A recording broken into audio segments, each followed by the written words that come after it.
Live on a Monday edition of Cleveland Browns Daily. I am merely Bo. He is the great Gibbe. Hey, buddy. Hey, we're back. It's been a minute. Two of us are back. Two-thirds. That's all right. Exactly. He's got commitments today. I do know that. He's safe. Yeah, he's got some stuff going on. So I know. Did you have? It's been a while. So I was trying to think. Last time we were in here, like we produced a ton of content because we've done all of the Victory Fridays. We've had all of these things that we've done, but in terms of us in studio, the last live show was it a Wednesday? The 26th.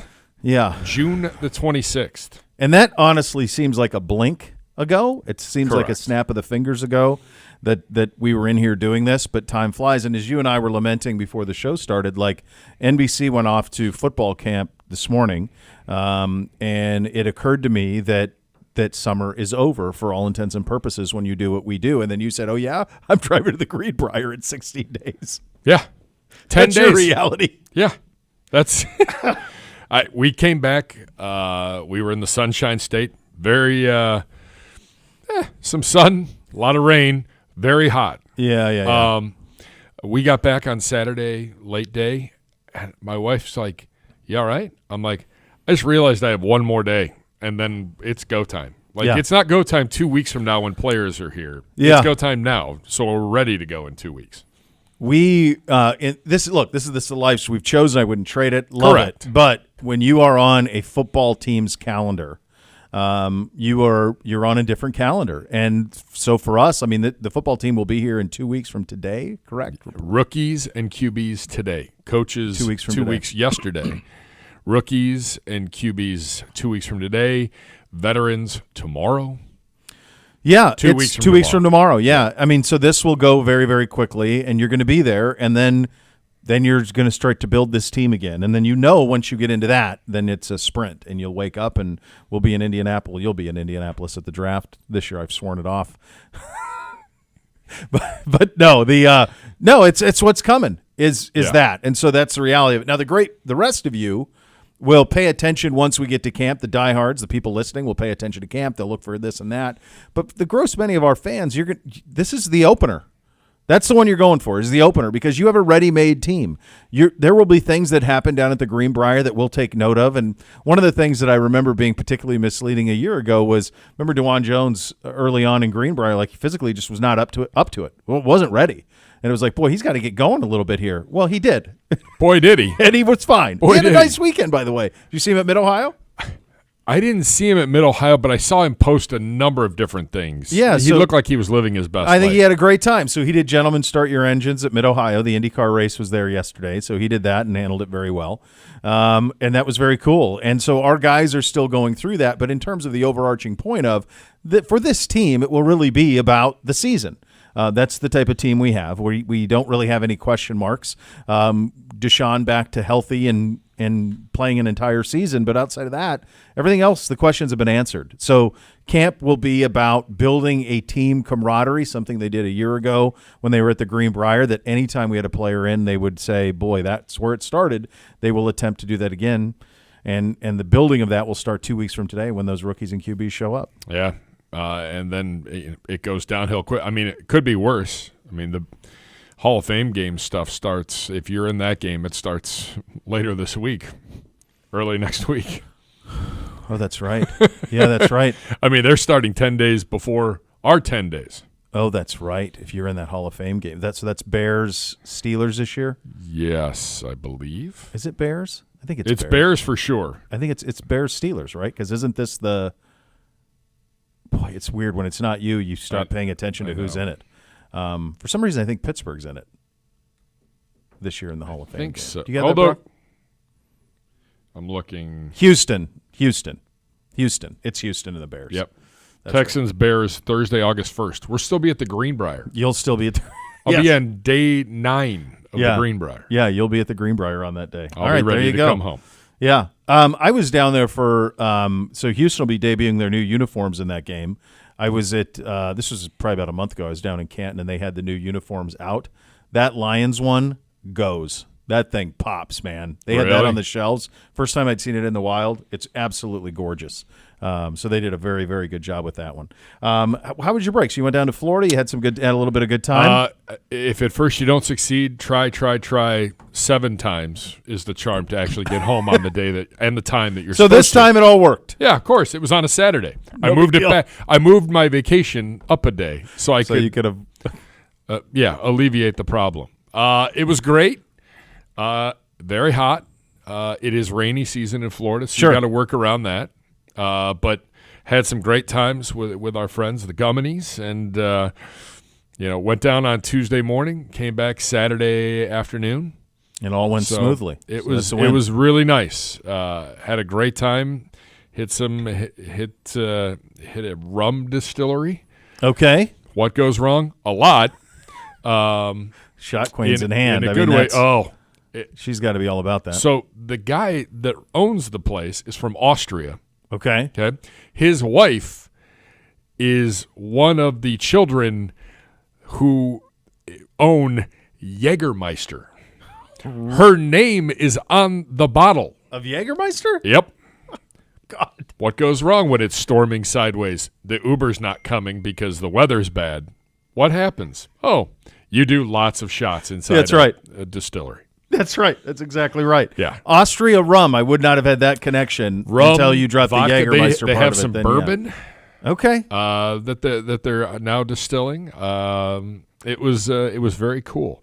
4th of July, unbelievably hot. The heat index was about 111. Yeah. The only day it didn't rain, which was great for everybody. Like, yeah, it's a holiday. You don't want it to rain. Yeah. So we're at this pool now. We're at my in-laws' development. Yep. And my in-laws aren't there, and the development that they're in is 55 and older. Yep. Okay, we're kind of the youngins. You're like Kramer. Was at Del Boca Vista. I'm living my best life that day at Del Boca Vista. It is. There's a main pool. There's 4 pools. Yeah. We're at the main pool. The pub is there. There's a big party, DJ, all this stuff. We get set up, and I notice there are signs posted everywhere. Like, if you don't want to get wet, and by wet meaning sprayed, shot, whatever the case might be, this is not the pool for you today. And I'm Okay. like, what is going on? Yeah.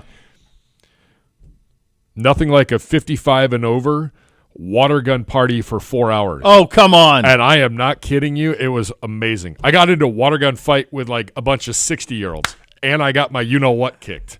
Because they had like super soaker like water cannons. They're ready to go. I've got 2 little water pistols that someone handed me, and I'm like, well, I can't win this. And my buddy and I decided to throw down with a group of people, and it didn't matter where you were. Like, if you went to the restroom and you came out, they were like, you're dry. Like, And they just lit you up. Yeah, like you had to put all your stuff. Thank God there was a DJ because the speaker got put away, and phones, everything had to be like in waterproof bags and covered up with there was nowhere on the pool that was safe.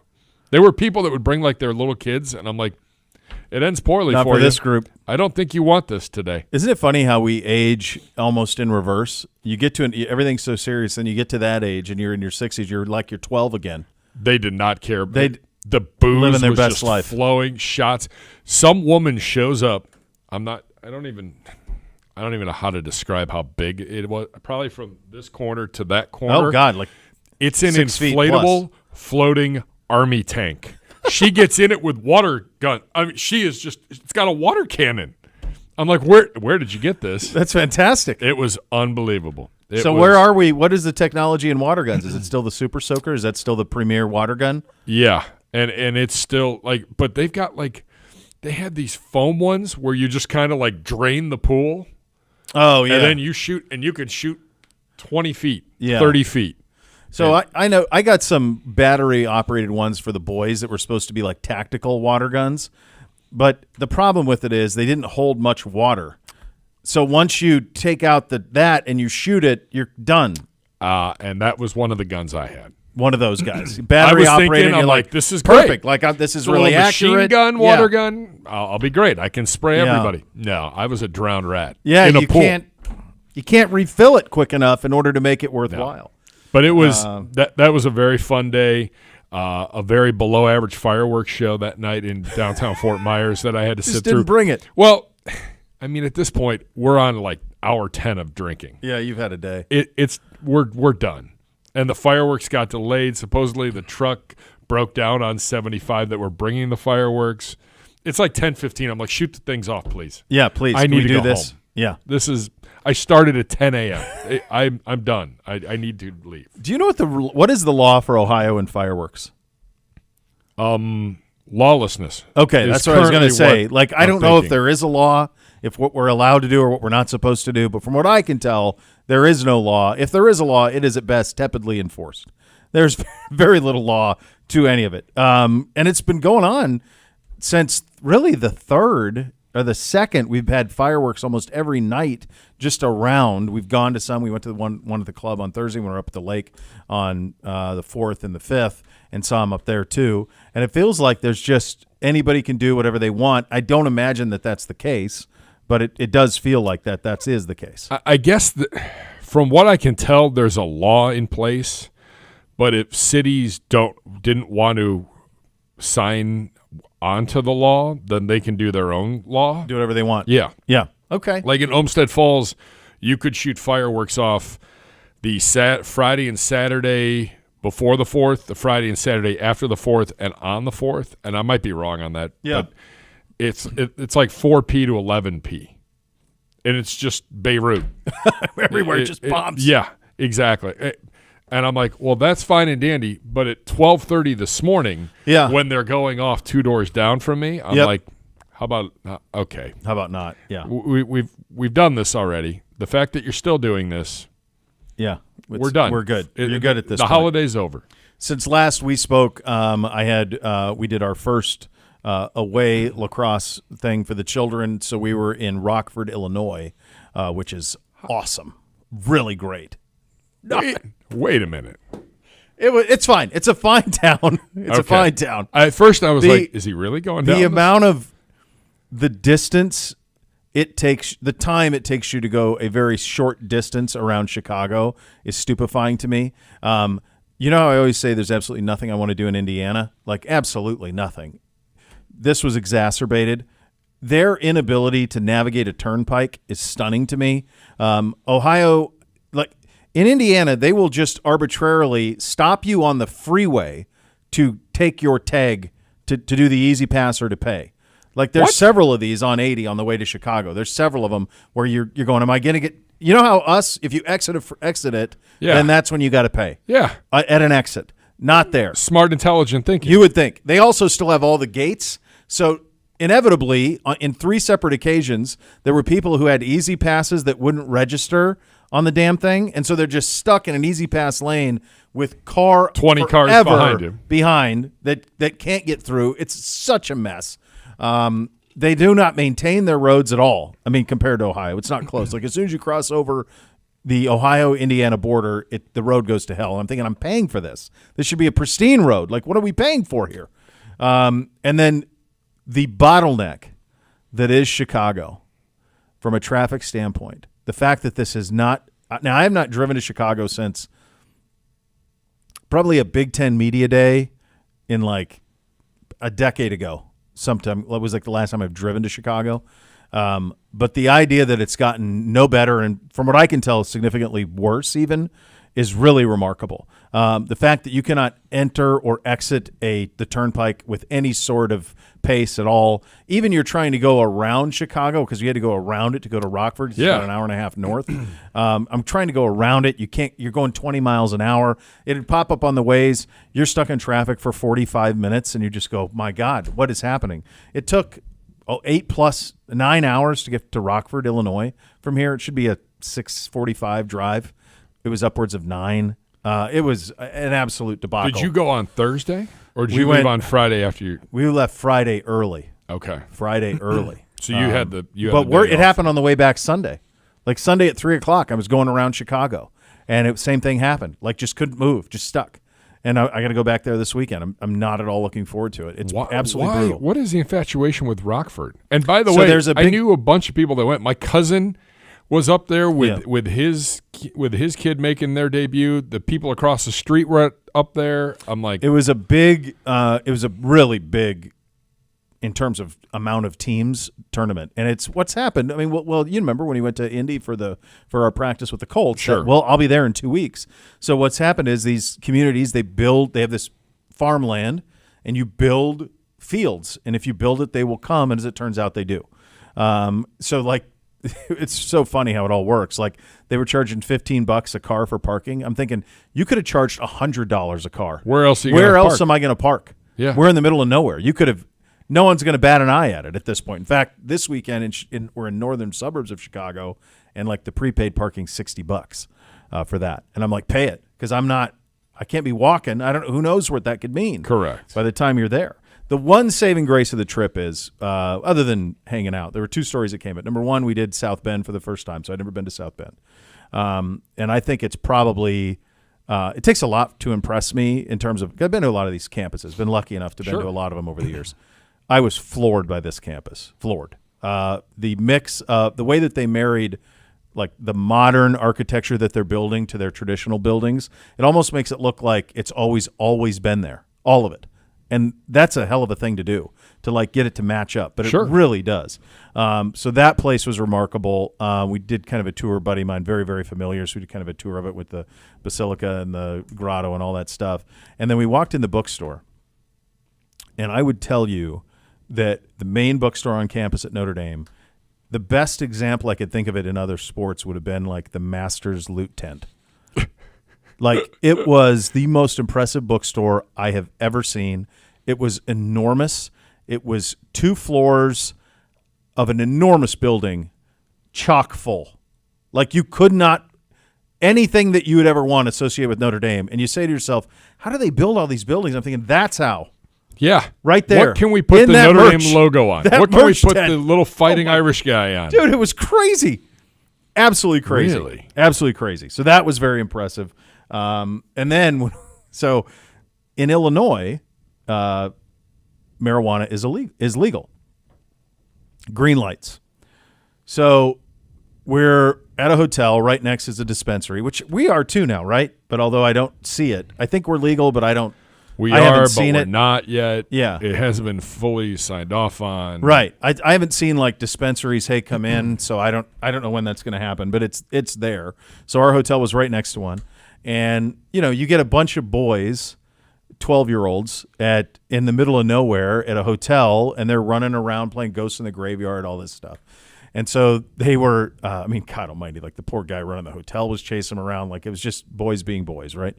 So it comes to the end of the night, and they're all like out in a cornfield, like running and stuff. And I'm like, me and this other mom walk over there, and they're like, the parents. So they all came sprinting in.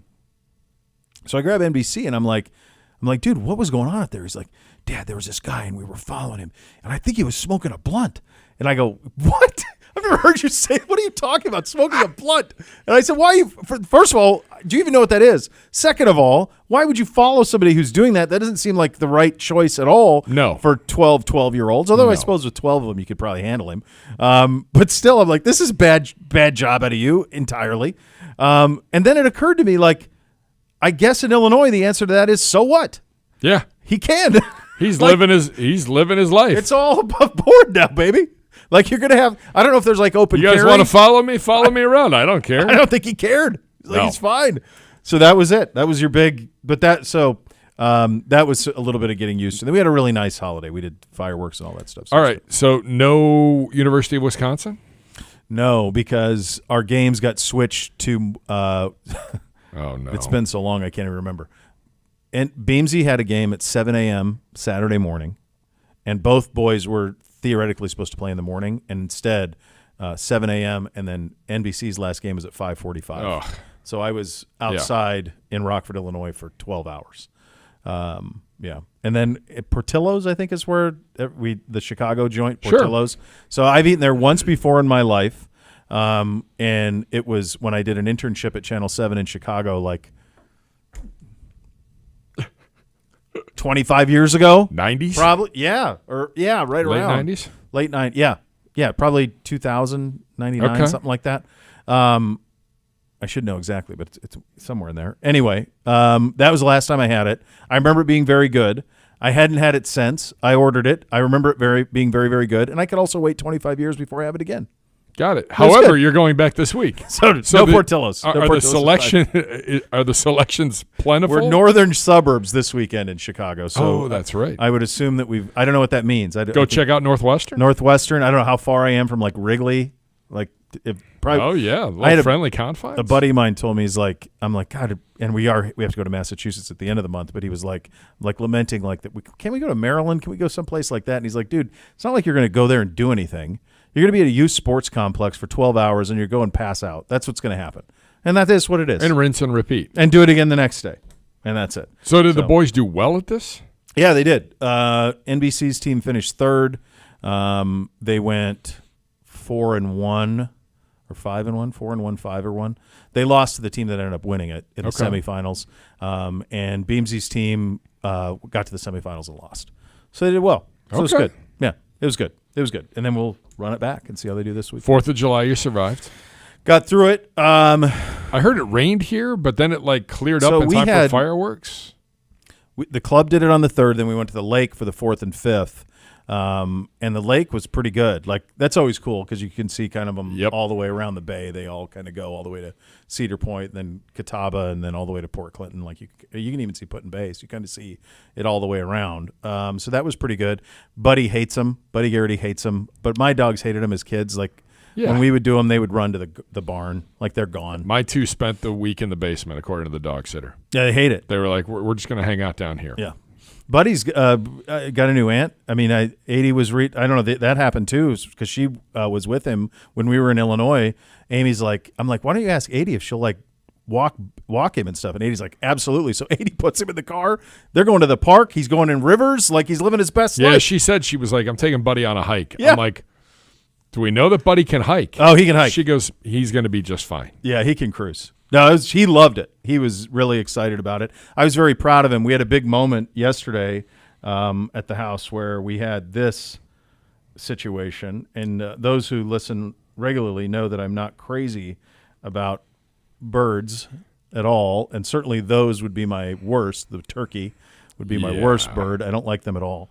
So I was curious. I mean, he's a retriever. I'm like, how's he going to interact with these? How's he going to be?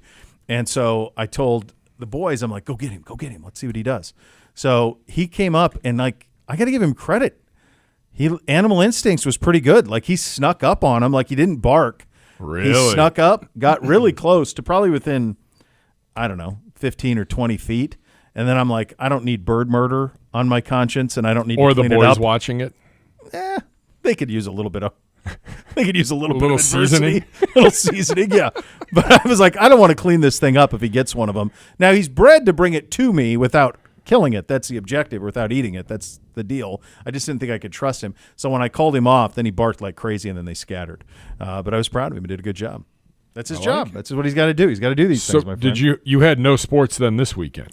No, this was like it. A weekend. You know, off. you were saying like this was last week. It was like this was my one free weekend. Like this was it. It was July. I was off the 3rd through yesterday, and that was it. That was the one time where it was free and clear, and that was in the mix. I watched Beverly Hills Cop XLF. I did watch that. Good. It's a good hang. Perfect. It's fine. It's fine. It's nostalgia full. I mean, the original one meant so much to me as a kid. It was certainly one of the. If there were 6 to 10 movies that I watched a bunch, it was one of them, for sure. It's a fun hang, but it's not.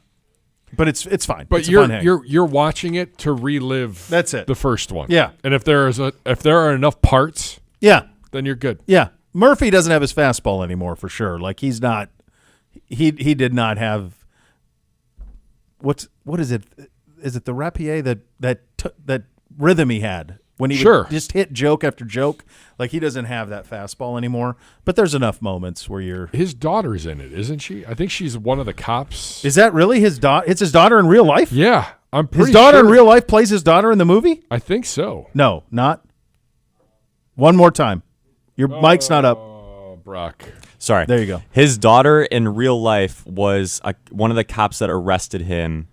When they took the Lego car. That was his real daughter. Okay. Oh, That's really? what it was. That's great. Oh, that's great. That was very good. So yeah, it was fun. It was a fun walk. Okay. It was good. All right. It's not All right.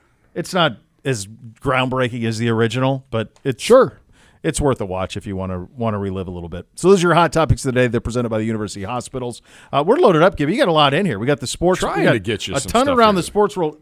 Honestly, there's not much NFL. It has been quiet all summer, and that has continued. We've just that Burrow made a little bit of stuff today. We'll get into that, but there's not much NFL-wise big picture on the program. Jacques, Cesaire, and Z. There's that interview to look forward to. Also, Bjorkes back, so we have an interview with Z and Bjorkes as well. We're off and running on a Monday. Cleveland Browns Daily, 850 ESPN Cleveland.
Well, kids, I don't know if you know or if you've heard, but Billy Joel and Rod Stewart are together for the first time ever. It is Friday, September 13th. It's at Cleveland Browns Stadium. You can buy those tickets right now. You visit clevelandbrownsstadium.com/Billy and Rod 2024 for more information to claim your tickets. Don't miss Billy Joel and Rod Stewart together one night only. I think this Burrow stuff is kind of the most interesting. There's even more of it today. I see you have it down here, learning piano to help his wrist rehab. He's been out there quite a bit. So he was at Fashion Week. He had some comments this morning as well that I'm starting to see make the rounds a little bit. There's a lot of Burrow chatter and about I think what he's trying to do is he needs a healthy season. And I think that's kind of where it is. I think he's kind of feeling a little bit of the pressure of what it's going to be. And I saw Ben Axelrod of Awful Announcing tweet this morning. He's something to the effect of, I'm not ready for my Joe Burrow cares more about being a celebrity than a quarterback take yet, but it's in reserve. So this, I'm not sure you're on, buddy. Oh, there we go. Sorry. Yep. You're good. I'm looking. I haven't seen anything from him today. Yeah. There's some comments. There was some comments he was making about, people are doubting me. I'm going to give them reason not to, and all of these things. So he must have done an interview with somebody. You played 4 years in the NFL. Yeah, I know. And 2 of them you didn't play. Oh, he did pardon my take. So that's what it is. He did pardon my take. So he, among other, he talked about all sorts of things with those guys. The fact that if the NFL goes to 18, there should be 2 bye weeks. Suggests one of the byes should be around week 13 for the entire NFL, with Pro Bowl festivities that week, similar to the NBA. Believes it would boost ratings for the struggling Pro Bowl. I don't think anybody worth a salt would play a player who cares in that thing. No, you just can't in football. It's a collision sport. Yeah. So he did pardon my take. So that's where a lot of this stuff is coming. I mean, from. I agree. There should be. You're going to need 2 bye weeks. Yeah. Make it and have it go like Super Bowl is the Sunday before President's Day, so you get the next day off. Everybody's got the next day off. Yep. Totally understand. Yeah. Agreed. People forget when you're hurt. I'll give them something to talk about. So it's all from this pardon my take interview that he did. You don't play football. People forget about you. If you're not out there, people aren't watching you. There's nothing to talk about. I'm going to give people something to talk about this year. So yeah. That's it. Here's the interesting part, and Joe's clearly he's a nice guy. He does a lot in the community. Oh, gosh, he doesn't.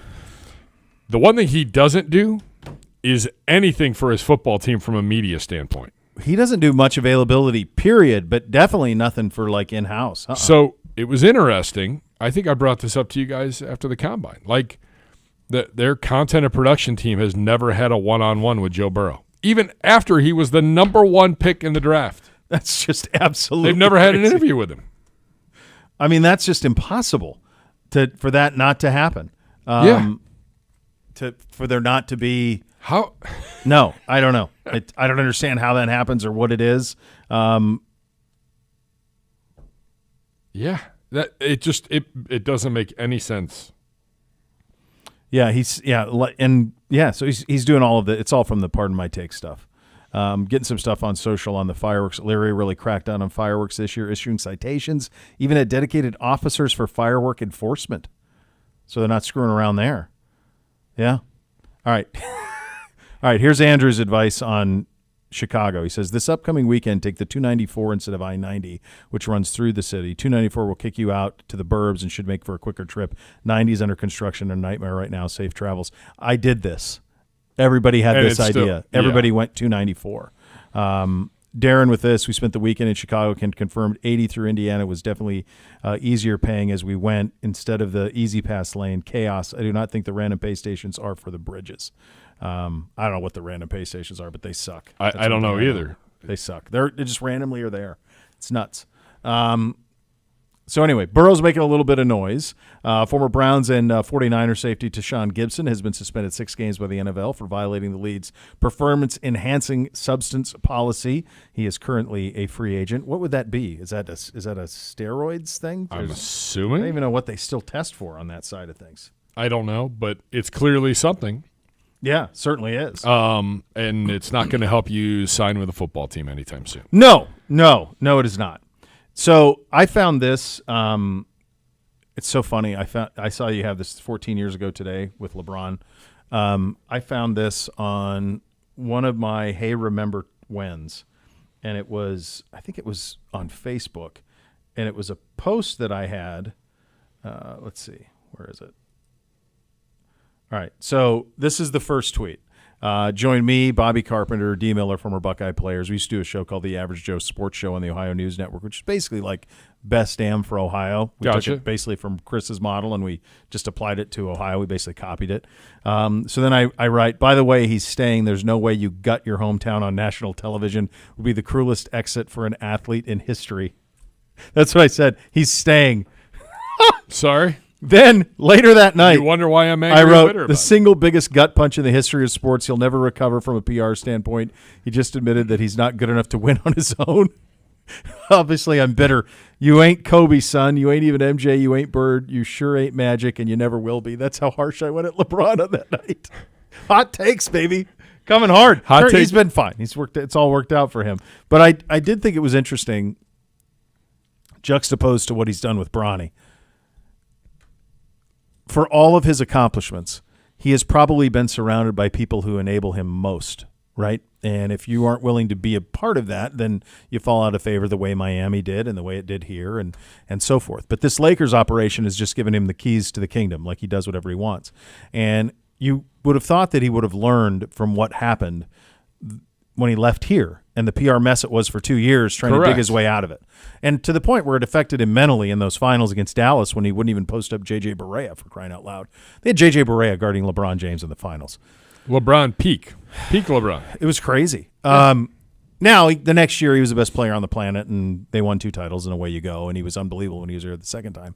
But this whole thing that he did with Bronny for the Lakers to draft him when nobody else would have, to give him a guaranteed deal, which is a one-way deal, so that he will not play in the G League, and pay him $8 million for a position that's a $500,000 position, that position in the draft, all of it guaranteed.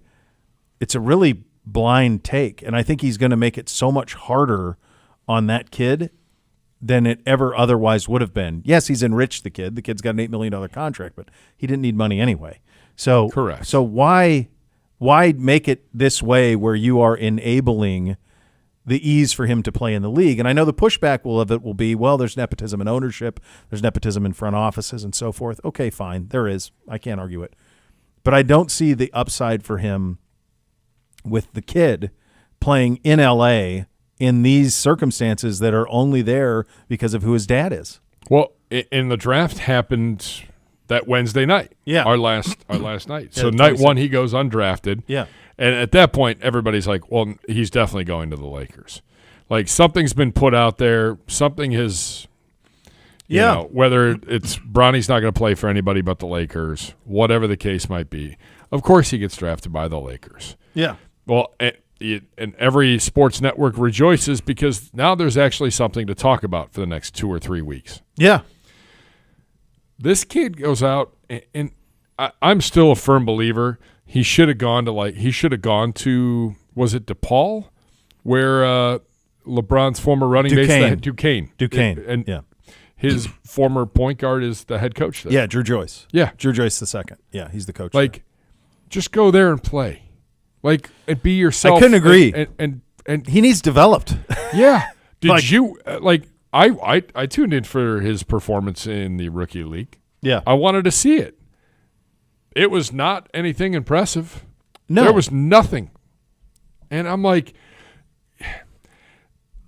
80 or 90% of the players that are playing right now in this game aren't even going to be on a roster. Oh, no. G League at best.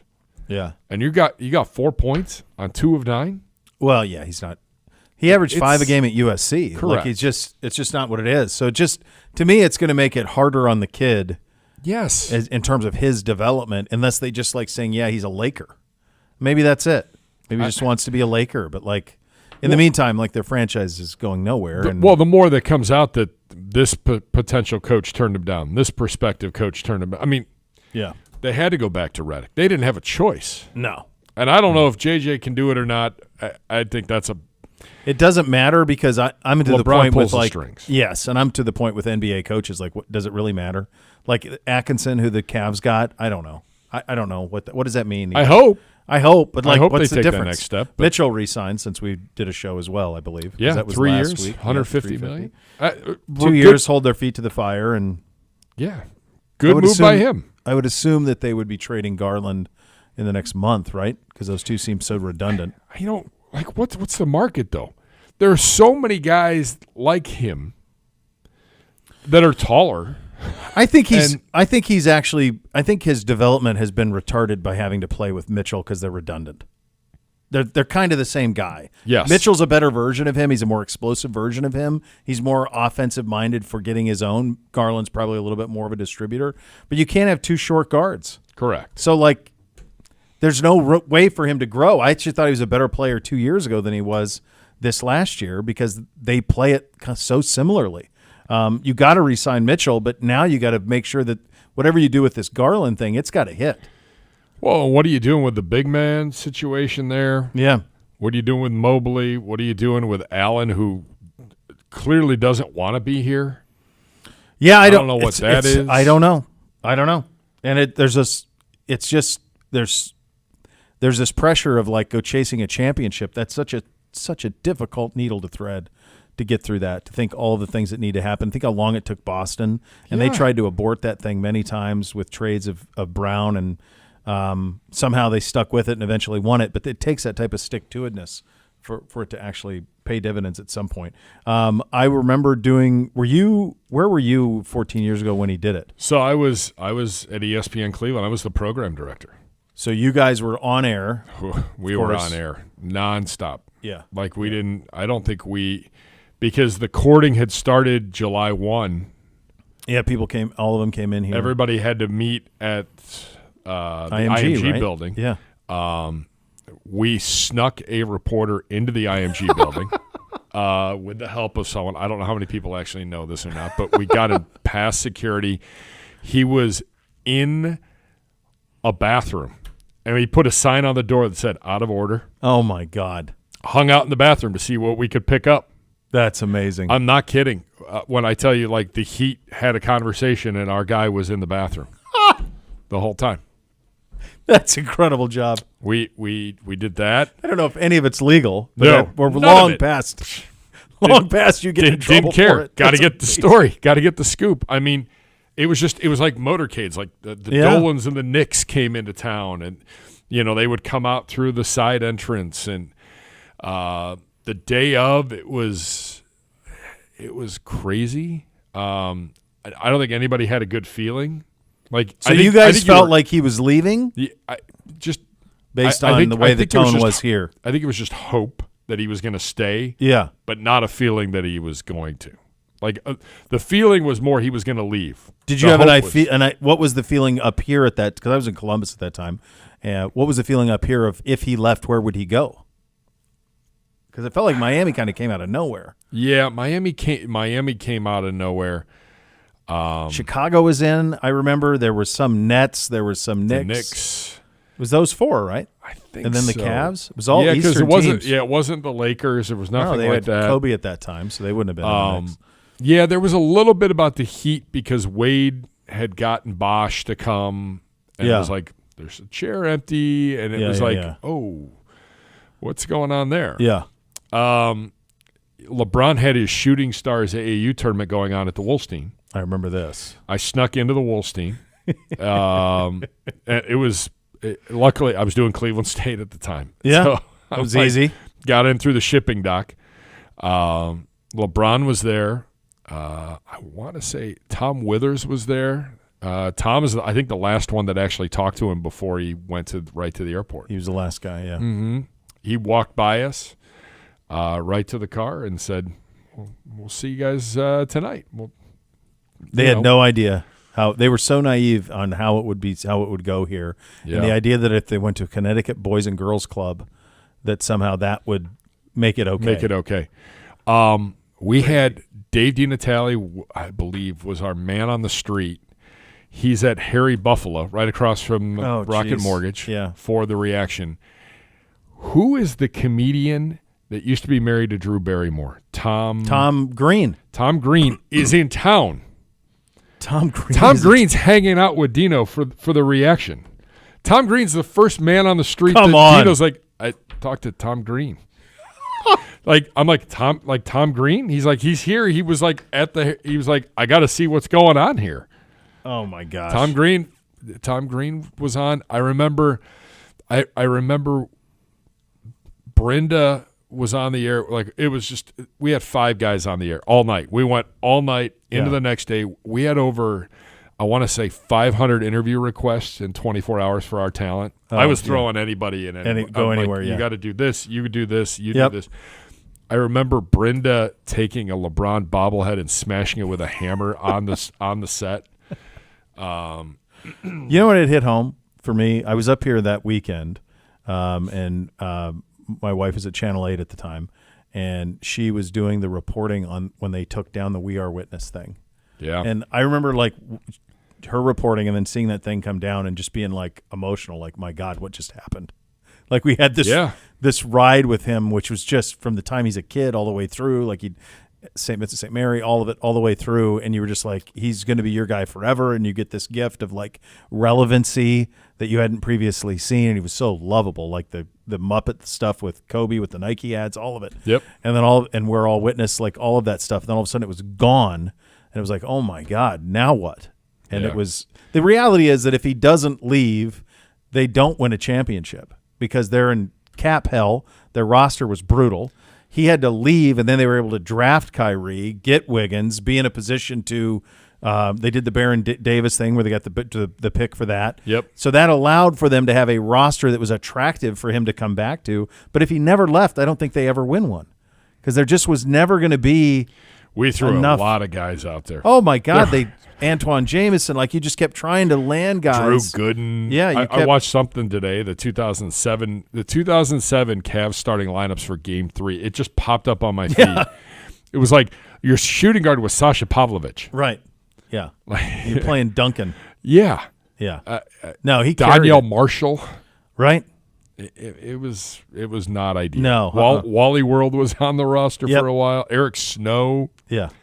Booby Gibson was probably the second best player on your team. In that postseason for sure. No, it was wild. And I think if he doesn't, it's one of those things where you'll never feel quite the same about him after he left.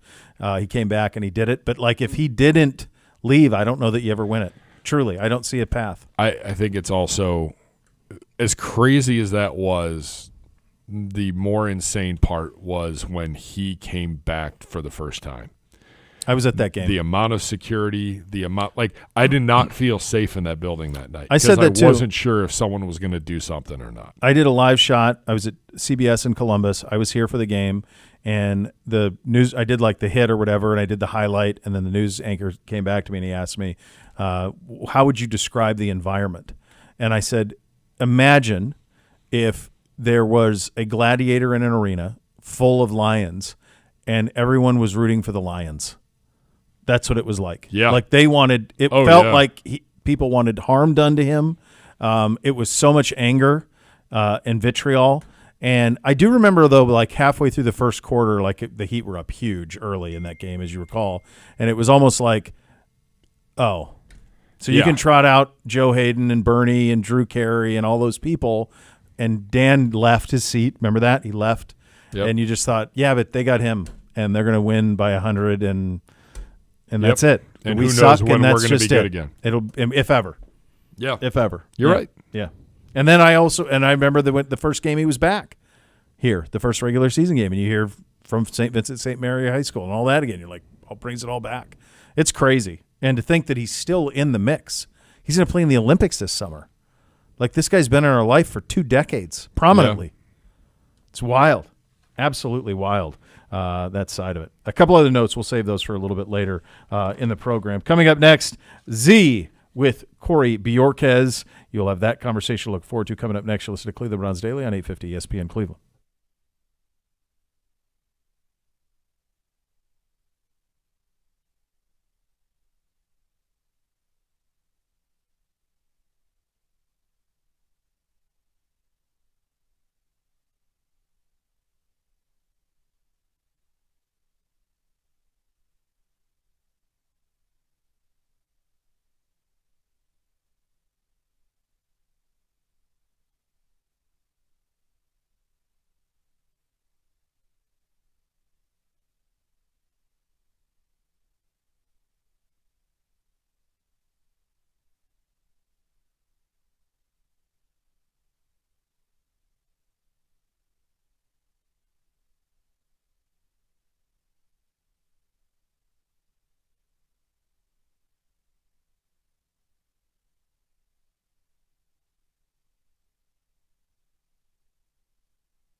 Attention homeowners, is your roof ready to withstand another harsh winter? Don't wait to find out. Renew Home Exteriors offering free roof inspection with a detailed report and quotes for repairs or replacement. The expert team at Renew Home Exteriors will provide you with the information you need to make an informed decision. Visit renewestimate.com to schedule your free roof inspection. Do it now. Renew Home Exteriors, keeping Northeast Ohio safe and sound, one roof at a time. And now we head back into the audio vault conversation with Z and returning punter Corey Bjorquez after he signed his contract to stay here with the Browns. Joined by a returning member. You're down. Cleveland Browns punter Corey Bjorquez. Corey, congrats, man. Welcome back. Thank you. It's good to be back. I bet. So how did this kind of process go for you, becoming a free agent, coming off of, back-to-back excellent seasons here? You had your second highest yards per punt of your career, 49.4, second highest net yards, 42.2, 31 kicks inside the 20. You guessed it, second most of your career. So it was a great year. What was this process like? Did you know when you wanted to come back, and then how did it all come together? Yeah, obviously we knew we wanted to stay here. Great place to be, great team to be a part of. Yep. So it was just, weight game, really. They had to get some other stuff done, get some other guys back, and once that was done, then we were able to kind of start talking, figure something out, and here we are. And you mentioned this all happened while you were in Europe. Yeah. Yeah. Okay, so let's start there. Tell me about the trip. It was awesome. We took 2 weeks to go out there. It was our first time going out. Where'd you guys go? We went to Paris first, and then we went down to Nice for a couple days. Oh, wow. And then over to Rome, and then Florence. So Florence. Oh, it was amazing. Florence is pretty It's good. amazing, yeah. Good food. It's probably hard to come back from that. It'll be interesting. What was your favorite of the places you went? For the scenery and the food was Nice. Really? For the culture and the history and everything was definitely Rome. Yeah. The Colosseum's pretty impressive. Yeah. Colosseum, the Vatican. Yeah. It was pretty sweet. That's cool. And did you go, it was the whole fam? Yeah, all three of us. All three of you? Yep. How'd she do? So we did the red-eye flight to Paris thinking, oh, surely she'll sleep the whole time. No, she didn't. No, she didn't. So it was a little rough on all of us. We landed like 1:30 a.m., Cleveland time, and it was pretty rough. But once we got in, we just slept for a little while, went around, saw the Eiffel Tower, and from there on, the rest of the trip was pretty smooth. That's awesome. And then now your wife and your daughter here with you today for you to sign your contract, come back to the Cleveland Browns. What does it mean to kind of have your family here with you? That's got to be pretty neat. Oh, it's awesome. They're my rock. They're what keep me going, and stuff gets hard. So to have them here with me means a lot. All right, let's talk about coming back. Bubba's back. Yep. You're back. D-Hop's back. Charlie's back. Yep. To have that continuity has probably got to be nice. And would this be one, maybe since Buffalo would be the only time you could have? Have you had kind of that continuity like this before? No, college. College. Me Okay. and Jason, had 2 years together. But even then, my first year in New Mexico, I didn't hold for him. So, this has really been the first time that we get all three of us going together again. So it's going to be good. How pumped were the boys? Oh, they're loving it. They're loving it. Yeah, that's great. That's great. So you had a nice trip in the off season. You're coming back. What was it like if you reflect back kind of on your first year with Bubba Ventrone? Oh, it was awesome. I mean, he's a tough dude, but I love it. He makes you work as hard as you can and, brings out the best in you. So I'm looking forward to see what we got next. What did you think of him in the locker room the night we beat the Jets, clinched the playoffs, and he's in there for the post-game speech in a helmet? That kind of sums up who Bubba is. Yeah. Have you ever seen that before? No. And I hope I see it again next year. Same as you kind of reflect back on last season. You had the best seat in the house for a lot of things. You were involved in obviously a lot of big plays as well. What do you kind of take away from what was in many ways a very magical season, but one that was fraught with so much to overcome? It was a lot, with how much injury and stuff we had to still win 11 games and go to the playoffs. And really, up until the end, we're in it for the number one seed. That's just unreal. So it makes me excited to see, keep everyone healthy, how far we could go with that. All right, so you boom the ball. We all know that. You can flip the field position. 5 straight seasons, you've had a punt of at least 72 yards.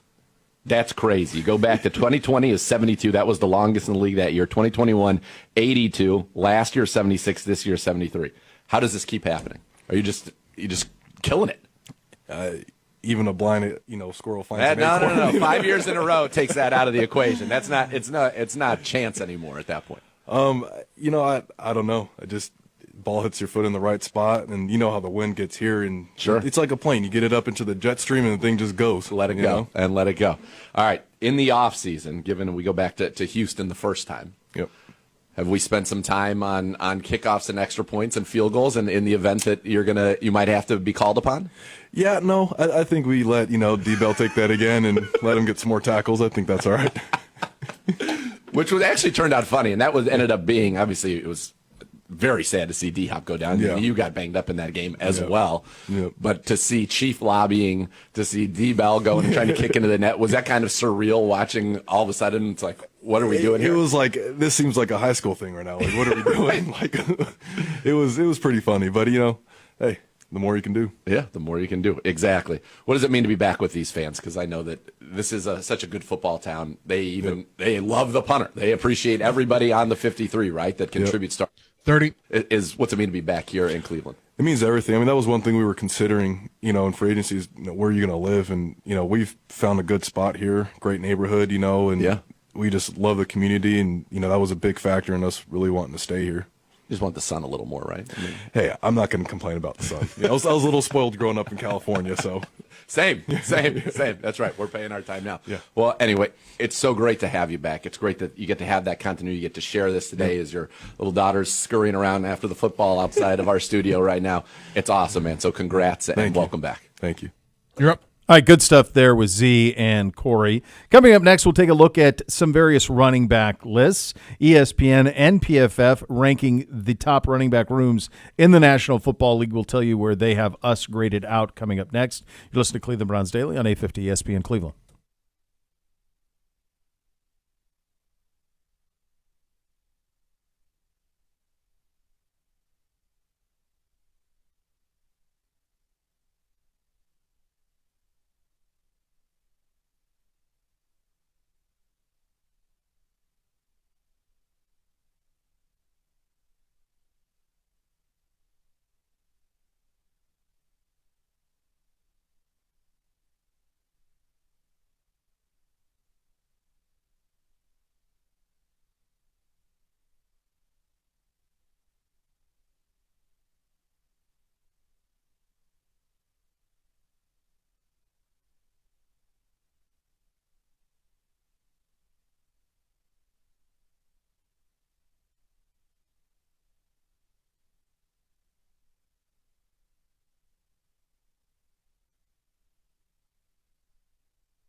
All right, welcome back in. Cleveland Browns Daily, 850 ESPN Cleveland, brought to you by Ballybet. Sports betting partner, your Cleveland Browns, now live in Ohio on 850 ESPN Cleveland. Some running back lists. PFF's Thomas Valentine ranked the top 32 projected starting running backs ahead of the 2024 season. Jeremy Fowler ranked his top 10 running backs heading into the season. So this is the Fowler annual scouts, front office, coaches, players. They rank everything. And I thought it would be fun if we, on a daily basis here leading up, compared the two lists. All right. From Pro Football Focus. I have the Fowler list. Do you have the PFF list? I have the PFF list. All right. So the one has got to be universally number one. I would think McCaffrey, right? Yes. It's got to be. Correct. So he's it. He got married over the break. Yeah, it looked like a hell of a good time. Seemed like everybody had a fun time. Yeah. Which is what you should have. And then was it Dawson Knox that got married for the Bills? Josh Allen looked like a big old fat party going on with those guys. That's what you should do. That's what a wedding should be. Yeah. Exactly that. That's the only news coming out of the National Football League right now. For Some those of you that want us to talk football for 2 hours. There's nothing here. This is a great quote from an NFL off. Some of these quotes from Jeremy's piece on Christian. He does everything exceptionally: explosiveness, vision, technique, versatility, great teammate, hardest worker, dedicated to the offseason. The only thing holding him back was when he was hurt, but he's exactly what you would draw up a football player to be. San Francisco made one of the best trades of the decade when they got him. He's perfect for what they do. What did they give up for him? Bucket of balls, wasn't it? Stand by. Here, I'll get it for you. So PFF has him number one? PFF has him number one. Head and shoulders above everybody. The ultimate workhorse at 339 touches from scrimmage led the league. Despite the lofty workload, his efficiency was excellent. He averaged 5 yards per carry and caught 67 passes for 564 yards. So it was a 2023 second, third, and fourth, and a 2024 fifth. Now that what they did is they used the third and fourth round picks were sent to Pittsburgh. So that, I guess Carolina must have done that, but that was the deal. They got the second, third, and fourth round picks from the Niners and a 2024 fifth. So they've already gotten back everything that they're going to get from the McCaffrey trade. But to be fair to them, he was hurt a lot. Yeah, and it's also a situation where we were not valuing running backs the way that we did in a previous era. So I think that's part of it too. Like, it's easy to crush him now because he's in this perfect situation. But I don't know. I think if you go back in that time, it still seemed lopsided, but he'd been hurt a lot. Well, and we're devaluing the value of running backs. Sure, yeah. Both and of the those running things back were position. happening. So to get 4 draft picks probably seemed like a lot at the time. Yeah. Jeremy Fowler, number 2, with Breece Hall. PFF's number 2, Derrick Henry. I think surprised on both fronts. Yeah, I mean, to be honest, like, it's possible that that Derrick Henry was properly rated for the longest time, and then maybe at one point became a little over, and now potentially is a little underrated. That he's still very, very capable. But I'm surprised he's 2 on PFF's list. PFF has Breece Hall number 7. Okay. On their list. Derrick Henry, it says, like Barkley, Henry will be playing his trade on a new team for the first time in his NFL career. They got Henry 9. Yeah. The scouts have Henry 9. Age and lack of production in the passing game hold Henry back, but he's staved off father time longer than most running backs could only dream of. The Henry-Lamar Jackson pairing in 2024 should keep defenses awake at night. I don't know if it does. Just Lamar by himself keeps you awake at night. I don't think Derrick Henry keeps you awake at night. How much tread's left. He's just been ridden so hard for so long. It's hard to imagine what's left. Breece Hall, he's kind of one of those examples of this is why you don't pay running backs. You don't take them in the first round. It's because you stumble into somebody. He was explosive before tearing his ACL in his rookie year. He was great again last season. 357 yards and 3 touchdowns over weeks 16, 17, and 18. They like him a lot. Legit dual threat, a glider with high-level change of direction and vision, home run hitter with the ball in his hands, can grind volume, create explosiveness at any moment. only as good as how Aaron Rodgers plays in 2024. That's it. Let's just throw that out. Well, that's them. Yeah, there's a lot of that though. Yeah. There's a lot of that in the league. A lot of quarterbacks coming back from catastrophic injury, including our own. And speaking of our own, Nick Chubb, number 3 on this list. I mean, that's saying something in saying National a Football lot. League circles. It's saying a lot considering. I mean, he would have been number 2 had he been healthy. It would have been McCaffrey than him. Sure. Is probably the way that it would have been. And Fowler even writes, this one's complicated. Chubb has been the game's best pure rusher when healthy, but his future is shrouded in uncertainty because of severe knee injury suffered last season that required multiple surgeries. Here's one from an executive. He would be number 1 for me if healthy, even though I'm not sure how he's going to look. He deserves to be high. Another AFC executive, even if he's lacking some explosiveness in the short term, but still has the instincts and good feet. Hopefully that shines through and he gets his power back. He's such a good player. I think Nick Chubb is like one of the overall highest approval rated players in all of football. Yes. Everybody loves him. Yeah. I mean, he averaged 5.3 yards per rush since entering the league in 2018. The third highest mark by a running back in the Super Bowl era with a minimum of 500 carries, behind Bo Jackson and Jamal Charles. Pretty good. Yeah. And PFF has him number 4. Okay. So even despite the injury, they have him 4 exactly on that list. All right. Saquon, number 4 for the evaluators. PFF has him number 6. It could be a sleeper pickup for Philly. He's still young. I know he's had some injury stuff. One veteran AFC scout saying he's going to be a beast. The weapons around him on the outside, dual threat quarterback, shotgun runs, his versatility, it's a perfect fit. It feels like they even compared to the career reset McCaffrey had with San Francisco. Maybe. I mean, he's got to stay healthy. Yeah. With him, I almost need to see it. Yeah, I think that's fair. I mean, he's got it. It's you got to stay healthy a little bit, which gets me to number 5 on this list, which is this is on the ESPN list with the executives. It's Jonathan Taylor coming in at number 5, and the same thing for him. Like, he's just got if he stays healthy, look out. He just has been banged up a little bit. And PFF has him at number 3. Yeah. So he won the rushing title in 2021. Year 3 plummeted due to in part to the Colts offense. They brought him back, just 487 yards, 6 touchdowns over his 405 games. Remember, he sat out. Correct. He was willing to sit out a long time. AFC scout, still explosive. Last year he was beat up. The Colts eased him into things. He's probably the best combination of side and straight line speed there is right now in the league. Will be as good as his quarterback as well. Yeah. I mean, that's the problem with Saquon. Or not. That's why I think Saquon, and a big reason why Saquon left and went to Philly. Yeah.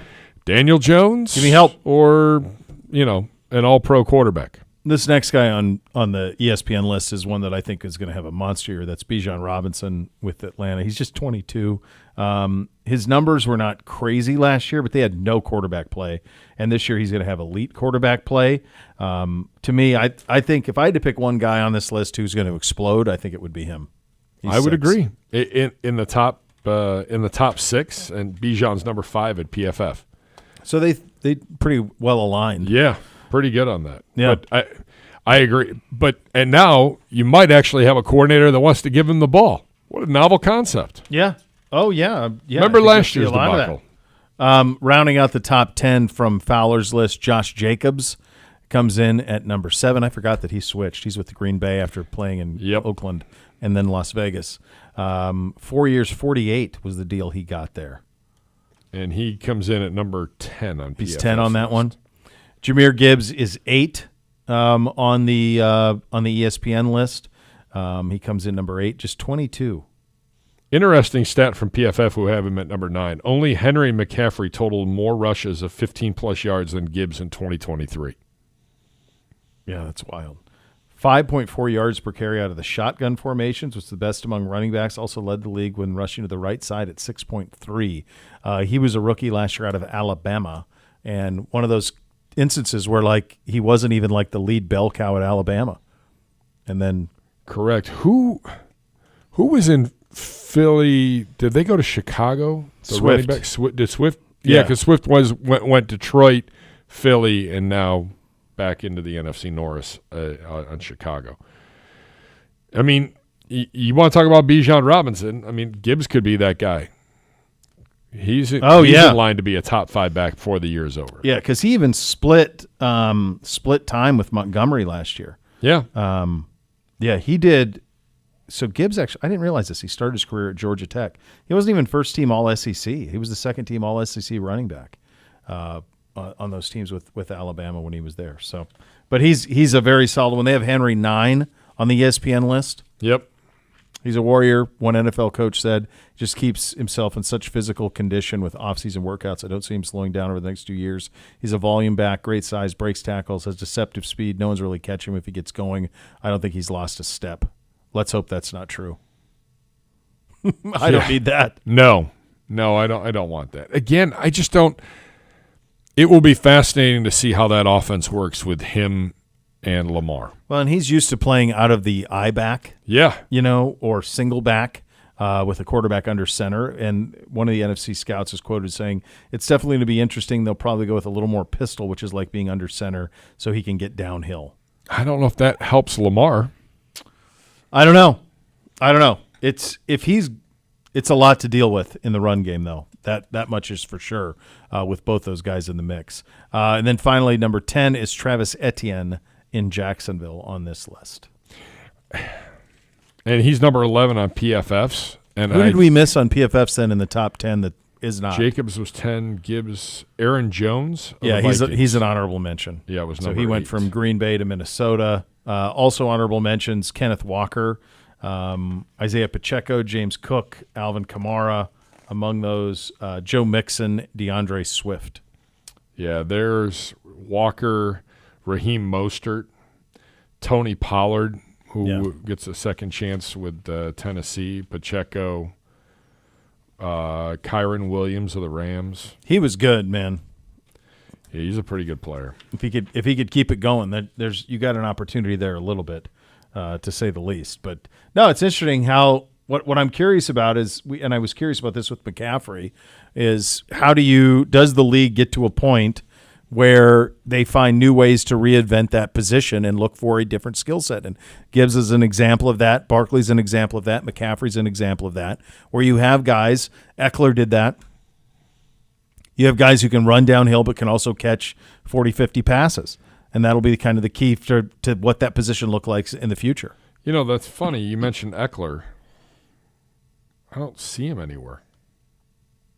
Banged up, right? Wasn't that the deal last year? He was pretty banged up. PFF has him because PFF did top 32. They have him at 29. With the commies. I couldn't even remember who he played for. He signed with Washington. Yeah. Wow, that's pretty wild. Yeah, I mean, so it comes up in 17 with the Chargers. He's been there. He was there a minute. Yeah. Last year, though, just 628 yards, 436 receiving on 51 catches. The year before was his monster year. He had 915 yards rushing and 722 receiving. So he was kind of that dual threat weapon that the Chargers had. So I didn't realize this. He's never had 1,000 yards rushing in a season. No, I'm just looking at that too. He hasn't. 915 was the high. He actually his career high in receiving yards was 993. He actually was closer to 1,000 yards receiving than he was rushing at any point. So yeah, there you go. It's going to be a fast. Some of those guys it's fun because you still do fantasy and those guys all go first. Sure, it's still all those running backs that go first as you try to figure out. I mean, if you're in a 12-team league, by the third round, they're gone. Yeah, exactly. You're rolling the dice with backups. Jacques Cesaire is going to join us in a little bit here on the program, and a pretty wild promotion around here locally. We'll get to this story as well. You'll listen to Cleveland Browns Daily, brought to you by Belly Bet, sports betting partner of your Cleveland Browns, now live in Ohio on 850 ESPN Cleveland.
Get your Cleveland Browns single game tickets right now for all the great matchups at Cleveland Browns Stadium.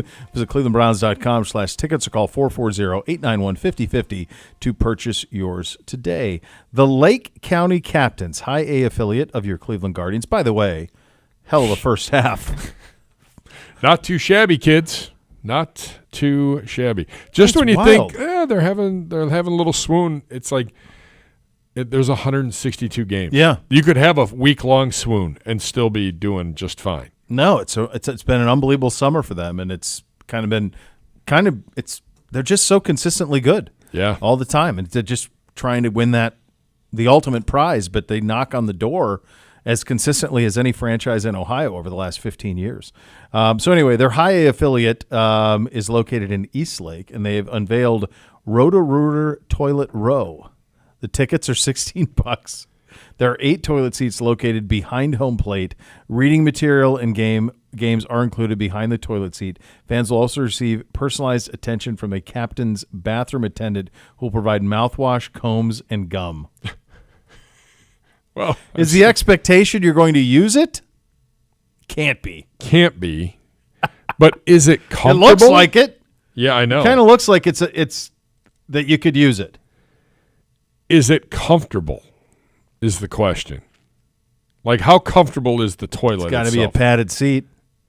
It's a long time to sit. It's a long time to sit. It's got to be a padded seat. I assume it's got to be like air cooled. You don't want to be hot. I don't Hey, know. look, they won. We just talked about them. Yeah. They won, so it wins. It absolutely wins. I mean, provide mouthwash, combs, and gum. I know one other bathroom that does that. Same. So There's a very specific type of bathroom that has darn that right. type of setup in it. What is the wackiest promotion that you recall being a part of? Or some of the wackier promotions you recall being a part of? I did a lot of dumb stuff. I put together a lot of things. I mean, I would soak T-shirts in water, Yeah. and then freeze them, and then you had to have a contest like the next day who could get the shirt apart and get it on. I mean, yeah, and someone like broke like it was like a staircase at this bar, and there was like a little knob on the top. Literally broke it off because they were trying to get the shirt undone. I had people. I had a baby swimming pool. I did a promotion with a local beer here in town, Cinco de Mayo. Yep. It was Cinco de Mayo, and I filled the whole pool with mayo. And then there were like prizes that were like,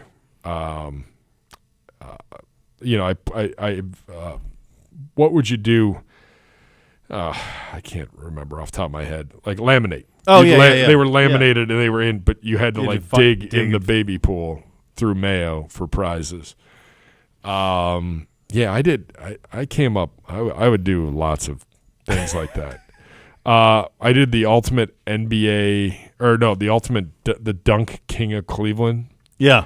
at out on the east side at a location, and someone tried to jump my little beater of a car and stepped right on the hood and like dented. They're like, I can jump it. I'm like, you sure? I don't think you can. You sure? I know it's like the Green Mile, and I never know if it's going to make it because it was on its last legs, right in the middle. That's pretty good. Yeah. There was that was a integral part of local radio. Yes. For a long time is the biggest stunt promotion things that you could come up with. Here we don't do those things. We do stuff obviously for the team, and then even in Columbus, I don't recall ever being roped into anything that was on the edge. Like there haven't been many. A lot of appearances, a lot of golf stuff, but I've never been in any sort of promotion that I thought, well, this might not be the best thing. We I've ever always done. had, when I worked at Q104, my mentor and the great Christy, who is the promotion director there, and she's fantastic. I mean, it was all about the artist experiences. Like we did bowling with Bare Naked Ladies, like at the height of Bare Naked Ladies, like popularity. Yeah. We did a personal behind-the-scenes tour of the Rock Hall with Hootie and the Blowfish. Jeez. Like it was. So that's It was. That's she pretty cool. came up with a lot of that stuff and kind of gave me some great ideas for future things when I went out on my own from a promotions and marketing standpoint. And so I mean we did a lot of. There were some big ones. There were some duds. We did the Wing King of Cleveland at ESPN. I literally had to have 2 EMTs with like paddles on site in case someone choked. Like there was no reversal of fortune. You could get disqualified. It couldn't even be like in your mouth. It was the whole thing. Yeah, it was pretty crazy. Did you watch Nathan's the hot dog contest? I didn't. I didn't either. I didn't. I don't even know who won. I can't tell you. The guy got 58. The guy who won got 58, and then there was a woman who set a world record. She had 51. So That's pretty good. I don't know what that is. I think like Chestnut could probably do 60 in half the time. Yeah, but I don't know. I don't know that their ratings went one way or another based on Chestnut being involved in it or not. Did see this over the weekend as well. John Anderson announced his retirement from ESPN. Is he more famous for Wipeout or SportsCenter? I don't recall Wipeout. Broadcast. So he hosts Wipeout. Yeah. He hosts that one. Okay. Is that the one with Rob Riggle? I think so. It was John Anderson and John Henson. John Henson and John Anderson. Okay. But then I think Riggle became part of it. Riggle does it with Joe Tess. Yeah. They do a different show. Holy moly. That's Holy Moly. Golf show. Okay. Yeah, there you go. What you know in the golf? He's got it. He's locked in. Johnny Anderson was pretty damn good. Like he got in right at the end of the golden era of SportsCenter. Yep. And that was about it. Like late 90s, early 2000s, it started to trend off because we just had other ways of getting our information. But when he started there, it still had, it checked all of those boxes, certainly on that side of things. Hey, I did put this in. Yep. Little 4-star linebacker, 2025. Yeah. Threes. He's killing it. He's got 3. Ohio State hasn't recruited a lead at the linebacker position in probably 10 years. And he's got 3 4-stars. The kid that he landed over the weekend is by most considered the number 1 linebacker prospect in the country, kid out of Texas. This is, in simplest terms, when Michigan won the national championship, Ohio State, it triggered Ohio State's reaction. So Ohio State has spent more than they've ever spent. They've recruited in a way that they recruited this way under Urban, but like they're recruiting the number 1 class in the country type stuff. They're spending. And then they have the perfect combination with him and then Hartline, where you have guys who made a great living in the NFL, who love living in Central Ohio, who don't really have an interest in climbing a ladder. And like James isn't going to leave to be the defensive coordinator at Wisconsin, for example. Sure. Like he's going to raise his family in Columbus. So there's stability. Yeah, he left once. He's not leaving a second time. No, and Brian's not leaving. Brian's got a great pad north of the city. Like he's not gonna go be the offensive coordinator at Texas A&M. Like it's just that's not in the cards. So like they have these 2 guys who played there, who have the cred, who played in the league and got paid and were good, and now they're selling the program. So the only thing that was stopping James from doing this more regularly is up until February, March, he wasn't even a full-time linebacker coach. He was a grad assistant. Sure. So that was the only thing that happened. But now in this world where the 4 programs who are spending, the 3 programs who are spending the most right now in NIL are Oregon, Texas A&M, and Miami is still spending a ton. USC is pretty aggressive too. But Ohio State right now doesn't, from what I understand, they don't have to spend the most on recruits. They just have to be in the vicinity.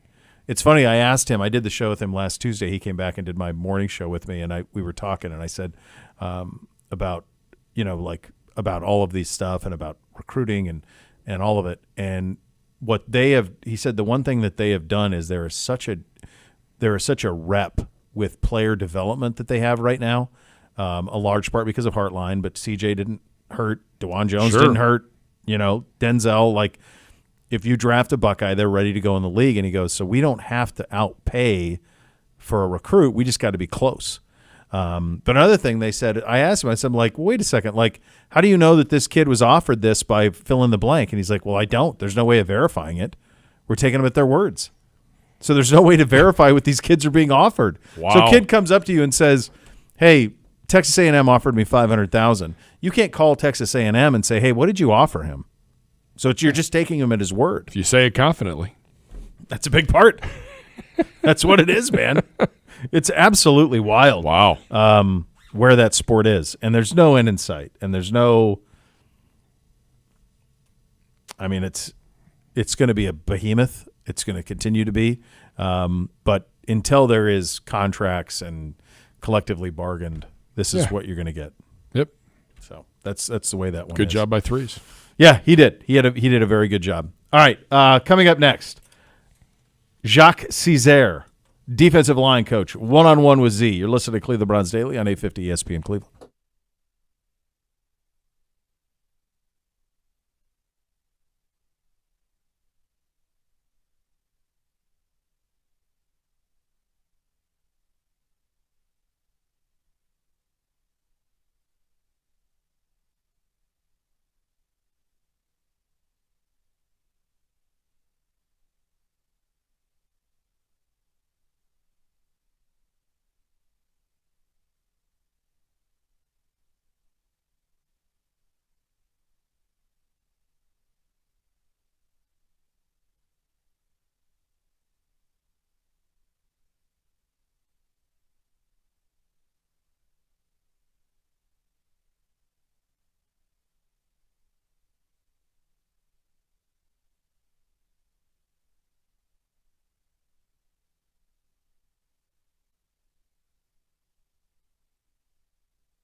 You are up. All right, welcome back in Cleveland Browns Daily. We're brought to you by Bally Bet, sports betting partner of your Cleveland Browns, now live in Ohio on 850 ESPN Cleveland. Here is an exclusive CBD one-on-one. Here is Z with new defensive line coach Jacques Cesaire. Very happy now. You're down. By Browns defensive line coach Jacques Cesaire. And Jacques, man, I'm good. How are you doing? Fantastic. Thank you for having me. It's been a great off-season, phase 2, phase 3, mini camp. You know, all the guys are here. It's just been great to have the guys just in the building, working together. You know, I've enjoyed it.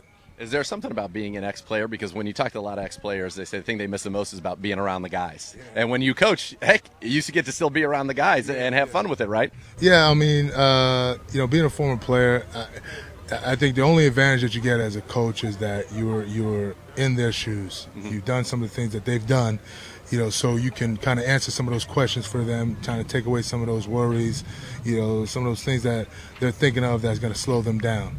And so it's my job to be able to, you know, organize their rush plan, organize how they attack the run, you know, and just show them exactly what they're going to get every single play, so they eliminates any doubt in their head. So that's my job. Well, I'll tell you, you've done a good job of doing that, because I was interviewing Zadarius Smith, and he's like, Coach knows everything. He's like, he can tell before every play, he knows exactly what's going to happen. So you've already impressed a 10-year vet with your knowledge. Yeah, no, I mean, it just, you know, for me coming in here, okay, you know, I'm not going to sit here and tell old war stories of the Chargers and things like that. That's not going to help them. Yeah. Okay, what's going to help them is the precision of their footwork, where their hands are going, how violently and how quick their hands strike another person, how they run their feet, what they're looking at when they're trying to rush, what their rush plan is going to be. Everybody's different. Yep. You know, I'm not going to ask Zadarius to do Cesaire to do what Zadarius is doing.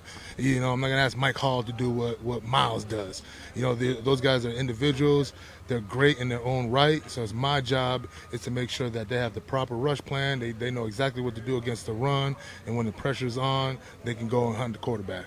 What's it like when you come into a new situation? You're at Houston, obviously, so you knew Obo, you had a familiar face in the room, but when you come into a new situation and say, okay, look, this is who I am, this is what I'm about, what's that kind of like, where it's kind of like probably when you're coming to a new team, right, coming to the locker room for the first time. So how has that kind of transition been for you? So that actually is the easiest part, because believe it or not, every single D-line out there, every single one has the same players.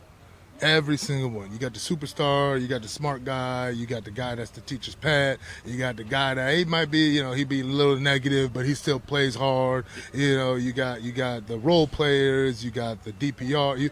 Every single defensive line I've ever been a part of, they're all the same players, including the ones I played on.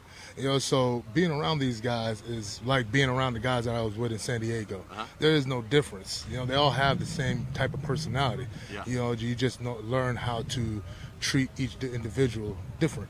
That's all. When you think about coming into a room, and continuity, especially in D-line rooms, you know this, it doesn't happen very often. Right. The top 5, maybe even you could say 6 defensive ends from last year are all back. So when you come into a room where they all know each other, they know how to play off of each other, how helpful is that for you as a coach, knowing that you don't have to kind of reinvent the wheel with some of these guys? Yeah, you know, it's great that, first of all, the continuity of just the defense. Yeah. You know, the terminology, they've already spent a year with Schwartz, so now they know the defense. Now it's really breaking down the defense as much as we can, understanding the scheme, understanding what we're going up against, and then just kind of meshing it all together. You know, and just having all those guys, you know, I tell them all the time, I don't know everything, all right, but together we know everything. You know, so I lean heavy on those guys. They lean heavy on me. All right, I don't work for them. I work with them. And I'd keep it in that frame right there. Hey, we're all in this thing together. It's a long season, man. Oh, yeah. It's a long season. And in order to get what we want to get, all right, we all got to come together as one first. You know, 4 equals 1. I'm always telling them 4 equals 1. Okay, yeah, we got 4 individual guys out here, but together we're strong. So those guys have bought into that already. They're really starting to buy into the techniques, the drills, the things that, and my coaching style, because everybody's different. You know, I'm very demanding. You know, obviously I'm a little crazy. Sounds like you'll fit in very well with Jim Schwartz on that side of the ball, right? Well, I just want them to understand, like, hey, we have the talent in that room, the first of all, the people and the character, then the talent in that room to go to do some special things this year. And so that's what I'm excited about. There's no egos in that room. As well as they did last year, they understand that they can improve, okay, and that's the first thing. And then the second thing is everybody leaves their ego at the door. You know, we're all in this thing together. Yeah. You know, so I'm really excited about it, with the opportunity to work with all those guys, and I can't wait. Is it nice to have a mix of like vets and guys who are completely established, who have been around for a long time? Like a guy like in the defensive tackle room, like a Shelby Harris. Right. Guys who have been around Dalvin, they've been around on the edges. We already know those guys. But is it nice to have that kind of veteran presence in your room, and then also be able to help out the young guys? Mike Hall, who just gets drafted, Ika going into his second year, Briggs, who got drafted this year. Absolutely, and guys like Dalvin, Shelby, Mo Hurst. Quentin Jefferson, who I've worked with in the past, all those guys already are leaning in and pouring into those young guys, like Juwan and Mike Hall, and just making sure, like I said, we know everybody's not going to make the squad. We know that, okay? All right? But that doesn't mean we all can't make the NFL. Right. Yeah, so we're all working together right now. We're all trying to be the best right now. We're all trying to help each other out, right? Iron sharpens iron. And at the end of the day, when the dust settles, right, we'll pick our guys. But my job is to make sure that every single guy in that room is on the NFL roster next year. I love that. Talking with Browns defensive line coach Jacques Cesaire. Coach, have you ever had a guy who could rush the passer and then also have a nice crossover, pre-snap like you saw with Miles on tape last year? Have you seen some of those things, the crossover, the Tennessee game where he's going over and they're following and then two guys are following him back? I can honestly say I've never worked with a guy like Miles.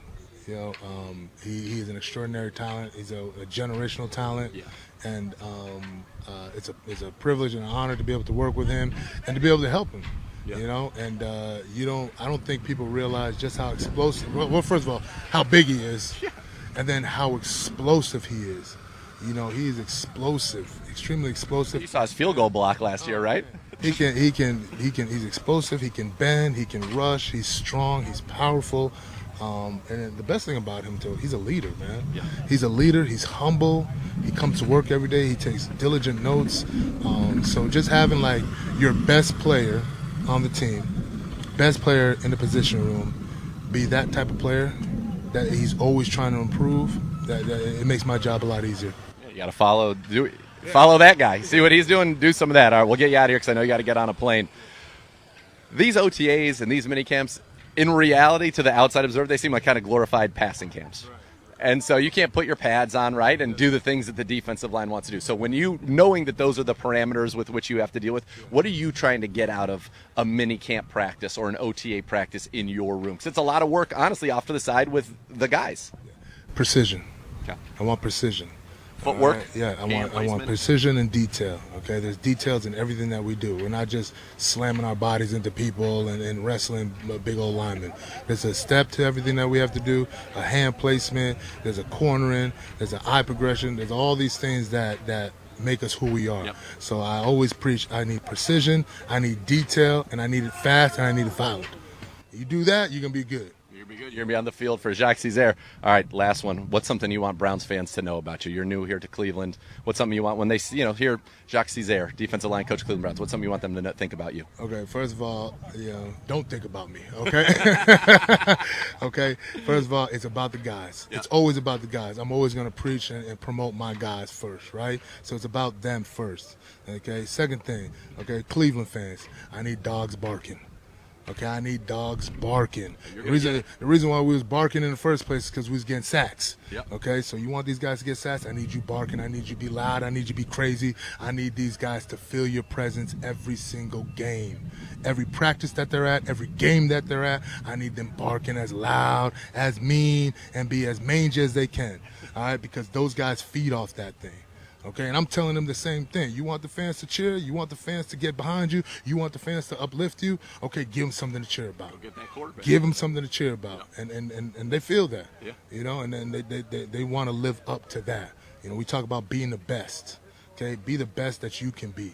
Okay, we don't want to be the best in the NFL. I want to be the best version of Miles. I want to be the best version of Mo. I want to be the best version of Dalvin, Cesaire, Obo, Shelby, Lonnie. I want to be the best as Isaiah McGuire, Alex Wright, Mike Hall, Juwan Briggs, myself, my freaking assistant Jordan. I want to be the best version of ourselves. The best version of ourselves will win games.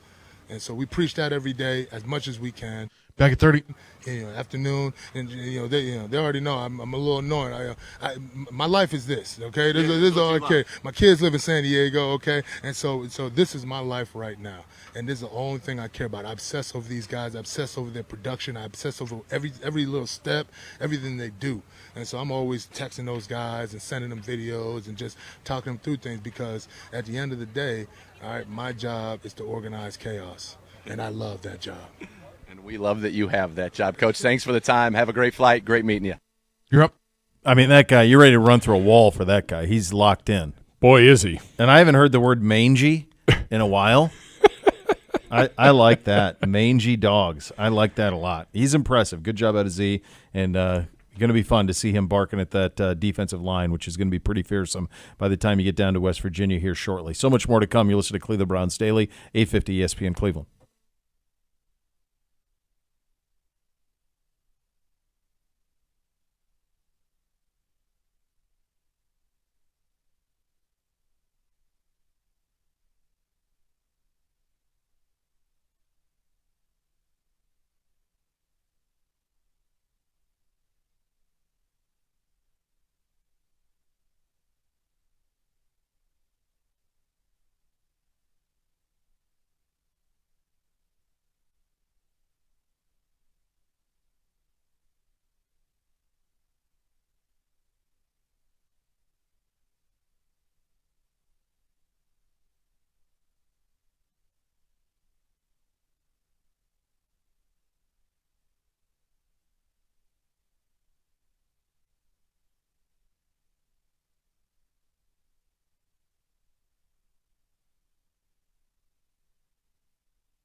All right, there you go, kids. Good to be back, Gibbe. Yeah. Good to yes. be back. Yeah. Segura may join tomorrow. I don't know.